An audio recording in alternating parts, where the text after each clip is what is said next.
मंजुश्री जी लिखती हैं कि मेरा 19 वर्ष का बेटा डिप्रेस्ड है। उसने कॉलेज छोड़ दिया और दिन भर लेटा रहता है, कुछ खाता भी नहीं। साइकियाट्रिस्ट ने कहा कि उसे साइकोटिक ब्रेकडाउन हुआ है। ऐसे में उससे कैसे व्यवहार करें? तो ये उसने पहले से छोड़ दिया था मंजू जी कॉलेज, या अभी ये जो लॉकडाउन हुआ, कॉलेजेस बंद किए गए, तब छोड़ दिया?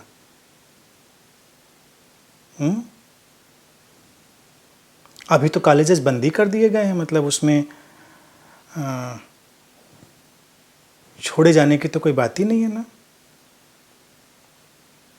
एनीवे, अगर फरवरी से फरवरी से तो ये सब चल ही रहा है, देखिए। और गवर्नमेंट्स को तो लग ही रहा था कि ये सब कॉलेज वगैरह बंद करने। बल्कि इस पर मैं बड़ी मज़ेदार बात सुन रहा था, वो भी अपने बेटे को आप बताइएगा, उसको अच्छा लगेगा। मेरे एक जानने वाले मुझसे कह रहे थे कि देखिए, अभी गवर्नमेंट्स के आर्डर आ रहे हैं कि जितनी भी एसेंशियल सर्विसेज हैं वो सब जारी रहेंगे, और जो नॉन एसेंशियल है वो सब बंद हो जाएगा। और नॉन एसेंशियल में स्कूल, कॉलेज, सारे एजुकेशनल इंस्टीट्यूट।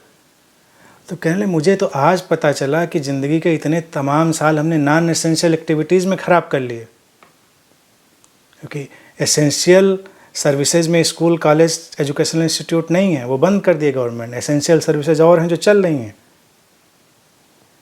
कभी कभी वक्त होता है, हो सकता है देखिए बेटा आपका संवेदनशील हो, अगर वो मुझे सुन रहा हो आज तो अच्छा, नहीं सुन रहा हो तो कभी उसे सुनवा देना।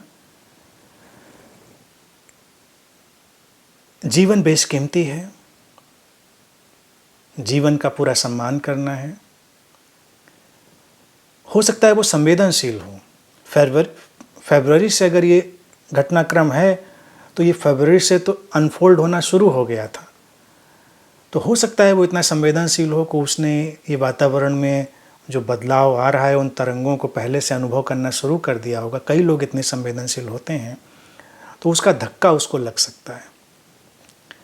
ऐसे में ज़रूरी है कि वो उठे, चले, कुछ करे, एक्सेप्ट करे सारी सिचुएशंस को।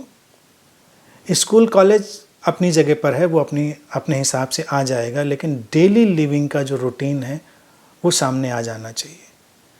ये विषाद कई बार जीवन से डिसइल्यूजनमेंट की तरह आता है। जैसे देखिए, महाभारत में घटना है कि अर्जुन उस विषाद में बैठ गया।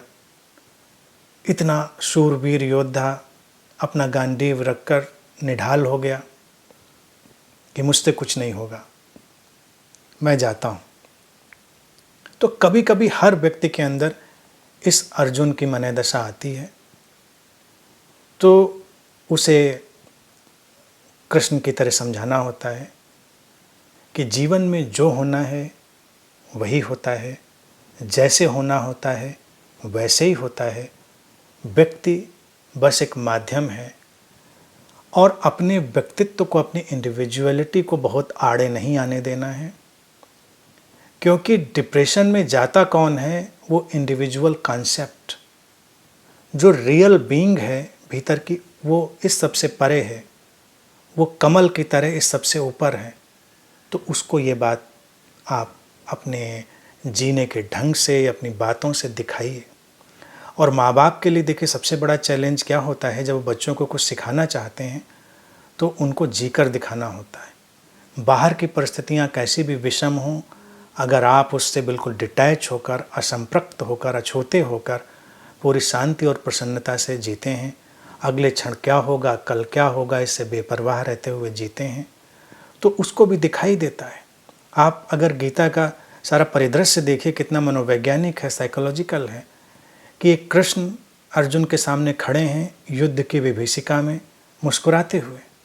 हम कल्पना कर सकते हैं, आप मुस्कुरा रहे हैं, युद्ध की भूमिका तैयार है, और एक व्यक्ति निढाल पड़ा हुआ है, लेकिन एक आश्वस्त व्यक्ति, अस्तित्व के प्रति पूरी तरह समर्पित व्यक्ति, जीवन के क्षण में जीता हुआ व्यक्ति ही लोगों के लिए उदाहरण बन जाता है, वही पथ प्रदर्शक बन जाता है, वही प्रकाश स्तंभ बन जाता है।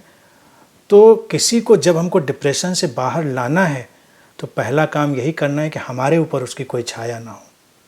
हम सामान्य रूप से बातचीत करें, सामान्य रूप से उठें बैठें उसके साथ, और ये चीज़ इन्फेक्शन की तरह दूसरे को भी पकड़ लेती है। तो आप करें और मेरी ब्लेसिंग्स हैं कि सब ठीक होगा।